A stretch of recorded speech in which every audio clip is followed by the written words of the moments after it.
Those robins got in the way of the spray and they got drenched with DDT and they fell to the ground. There they were, twitching and paralyzed. And that seemed like a terrible thing, and it was for those robins. But there were millions of other robins that weren't being hurt at all.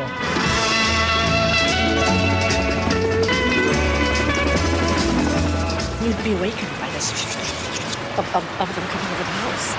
And one day I was so angry that I raced up into the attic and opened the dormer windows in my little pink nightie, and I climbed up on top of the roof and I just stood there and shook my fist at them. What happened next was that there was a spraying of DDT in Long Island, and Mrs. Yanacone didn't like it. The first time I noticed it, I drove past here on my way home from work, and there were dead fish for about 10 feet out from the side. This is noticeable as you drive by. The massive fish kill in this lake, and as we later found out, other lakes, were all ignored, largely because the suburban population that was seeing this had nothing to compare it against, having come from the concrete canyons of Manhattan and Brooklyn and Queens, where I came from, and not knowing what the natural state was supposed to be. The scientific community, which should have been observing all of this, was too busy making new products or living in their ivory towers. Let us take charge. We will bring you better things for better living through chemistry. Victor Yanacone was a lawyer. Together with two local biologists, he founded the Environmental Defense Fund. Its aim was to legally challenge the use of DDT and other pesticides. Their argument was that the chemicals were spreading in uncontrollable ways, becoming more poisonous as they did so. One of the strongest pieces of evidence was the disappearance of the peregrine falcon. DDT was being found in their bodies, and their eggs were failing to hatch. Two ornithologists set out to count the falcon population. We were simply going to follow a route from northern Alabama all the way up to the state of Maine. And we started in, I believe it was early April. And birds should be on location at that time. And we simply worked our way northward, and we followed a very tortuous route. And we checked something like 130 sites or something like that in the course of the next 3 months, driving a little over 14,000 miles. We found zero, not one peregrine falcon. In 1968, the Environmental Defense Fund discovered an obscure law in the Midwestern state of Wisconsin. It allowed anyone a legal hearing if they believed they could prove water pollution in the state. Go Northwestern, it's the very best way to go. Using this as a pretext, the fund engineered a hearing, and in November 1968, a small group of them travelled to Madison, the capital of Wisconsin, in the heartland of America's agriculture. The hearing was held in the vast state legislature. It quickly became a trial of DDT. The star was Victor Yanacone. His main aim was to get the public's attention, to explain why tiny amounts of a chemical could have such large effects. We had to explain that a part per million was significant. We did this by calling a very prominent scientist from the pro-DDT camp. And we asked him a very simple series of questions. Doctor, do you have any idea what the purpose of the hormones that flow in your blood is? Yeah. And they're responsible for your secondary sex characteristics, the hair on your head, the hair on your chest, the tone of your voice, right?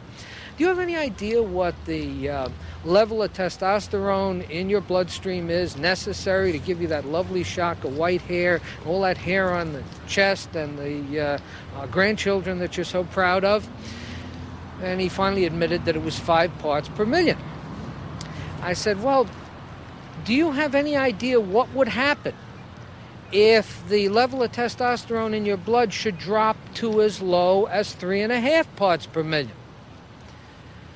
He averred he didn't know, and I said, well, you know that hair of yours would change, the hair on your chest would disappear, the hair on the rest of your body would change, your voice would go up to a little squeak, and you sure as hell wouldn't have any grandchildren. The public got the point. 1 part per million could be very significant. The Madison hearing soon became headline news. with both sides claiming that everything America stood for was at stake. At the height of the battle over DDT, I wrote a poem and sent it to Time magazine.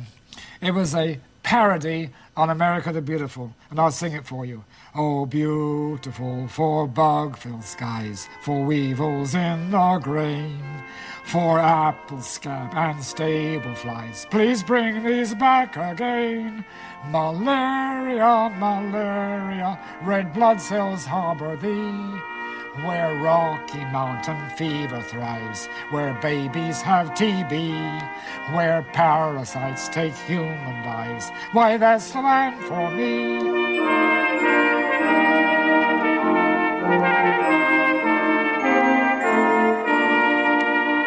Malaria, malaria, my spleen will welcome thee.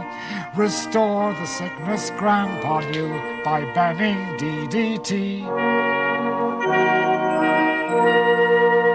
I walked in, Yannicone looked at me long and hard and says, I think he'll do. And then he looked at me and says, can you between now and tomorrow put together a lecture of about 40 slides of all the different pictures of the Wisconsin ecosystem so it'll be not only beautiful but emotionally rich and will affect the people who listen to it. So I said, I'll try. Next day I came here and gave this talk with beautiful slides of the prairies and the woods of Wisconsin.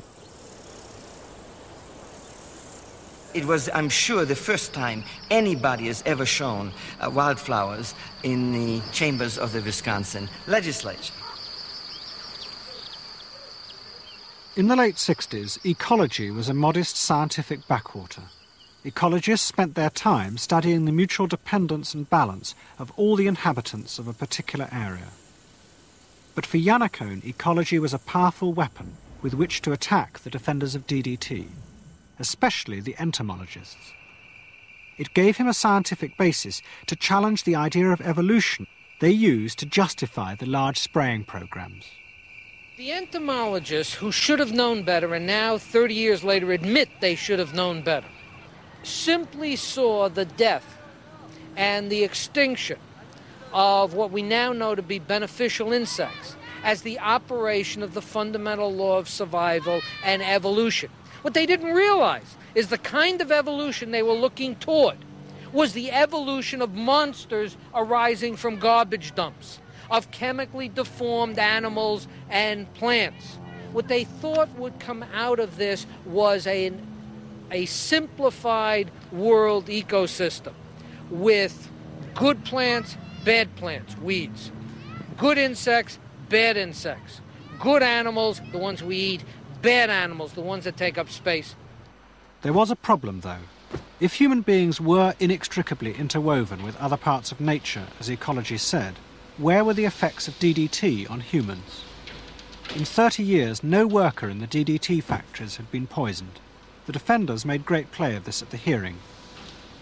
But then in early 1969, the Environmental Defense Fund received some unexpected news.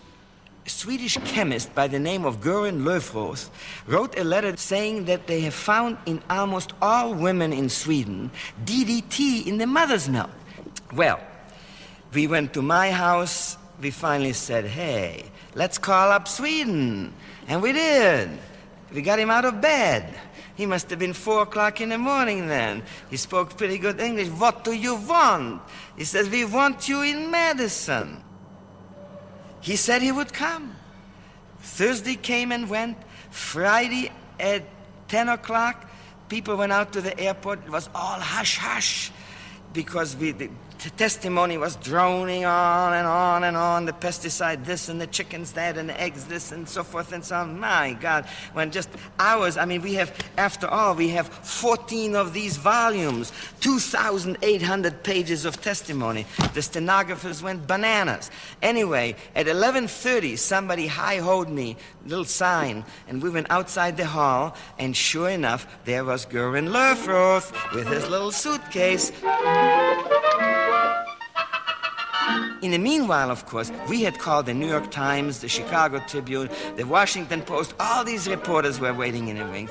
It's happening! Hiya! hello, everybody. And then for the next 3 hours, Göring Loeffroth laid it on the line that if baby